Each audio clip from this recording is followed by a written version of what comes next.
seerota bilchinaa kan jedhamu wantoonni jireenya keenyatti namni tokko nama bilchinaa nama bilchaate kan jedhu kan mul'isu wantoota jaha jechuudha. Wantoota jahan kana yeroo keenya keessatti yeroo bilchina keenya keessatti qabnaa fi hin qabnu keenya ani bilchina qabamoo hin qabnu inni hundi keenya of haa gaafannu jechuudha.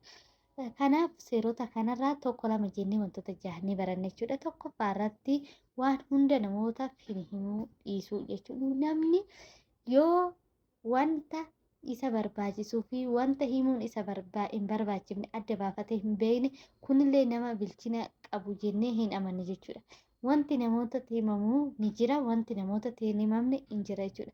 Wanti icciitii ati dhuunfaa keetiin qabattu icciitii maatii kee haa ta'u, icciitii mana keetii haa ta'u, kanneen nama biraatiif barbaachisuun hin barbaachisnee fi atii fi uumaan kee bichaan beekuu qaba jechuudha. Namni baay'een dhimma hin qaban kuni garuu dogongora guddaadha jechuudha. Wanti odeessinu wanti dubbannu hundi akka nurratti dhiibbaa guddaa qabu beekna. Sammuun keenya duwwaa yoo taane namootatti yeroo dubbanne ammasumallee ofitti amanamummaan keenyallee akka dhabamaa deemu nu taasisa jechuudha. Gariin keenya immoo namoota wanta dhoksinee akka namoonni kufullee namni sunillee akka kufuutti fudhanne jechuudha. Kanaaf wanta himuu qabna.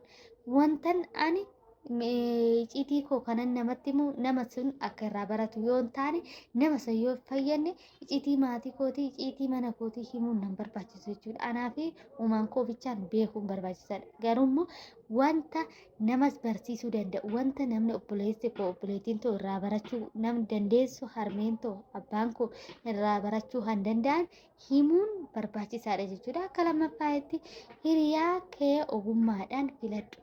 Ogummaadhaan hiriyyummaa yoo filanne baay'ee barbaachisaadha jechuudha. Suni baay'ee nu barbaachisa. Suni baay'ee gaariidha jechuudha. Yoo hiriyyummaa seeraan sirriitti filannee baay'ee nu barbaachisa jechuudha. Karaa saffisaa fooyya'aa danda'u namoota fooyya'aa ta'aniif marsuudhaan baay'ee barbaachisaadha jechuudha. Kanaaf sirriitti isarratti illee hojjechuu akka qabnu hojjechuun akka nurra jiraatu sirriitti fooyya'inaan hojjechuu qabna jechuudha. Kan biraa immoo akka sadaffaatti homaa hin eegin waan hundaa dinqisiifadhu. Homaa hin eegin namarra waan hunda nageen keessa kee argachuuf wantoota xixiqqaa jireenya kee keessatti mul'atan galateeffadhu jechuudha.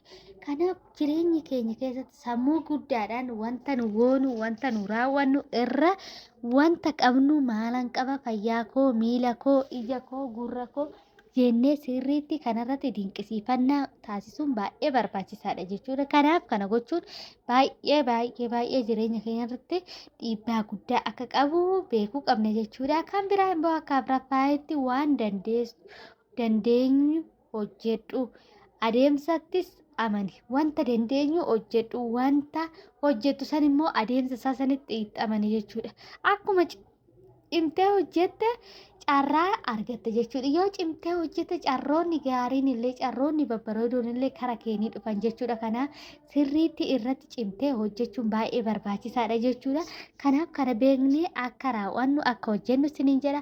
Akka shanaffaatti immoo kan ilaallu namoonni biroon osoo hin taane of to'achuu kee namni biraa to'achuu hin dandeenye jechuudha. Nama biraa to'achuun humna nama birootiin kana godhi sarraawwadhu jechuun baay'ee qalla. Garuu immoo ofii keenya of to'annee maalan hojjechuu qaba maalan gochuu qaba jennee dhugumaan yoo of to'anne kuni baay'ee humna cimaadha jechuudha. Humni nuti namni nama bulchuun salphaadha garuu of bulchuun baay'ee ulfaataadha. Kanaaf wanta raawwattu hunda sammuu keetiin osoo miirri keessin ajaji sammuu keetiin ajajamiitii laphee kee waliin tokko ta'iitii hojjedhu. Kanaaf kan dhumaa immoo deebii xixiqqoo kennuun baradhu.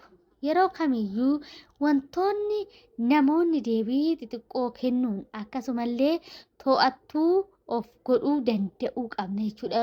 Wanti nama saniifillee akka hin galle kanneen nu godhan keessa wantoota xixiqqoo deebii kan deebisuu qabnu wantoota salphaawwan kana deebisuun akka nurra jiru sirriitti cimnee akka kanallee beekuu qabna jechuudha. Kanaaf sirriitti kana yoo baranne baay'ee nu barbaachisa isiniin jedha. Horaa naa bulaa yeroo biraa hamma walitti deebinutti. Horaa naa bulaa isiniin jedha.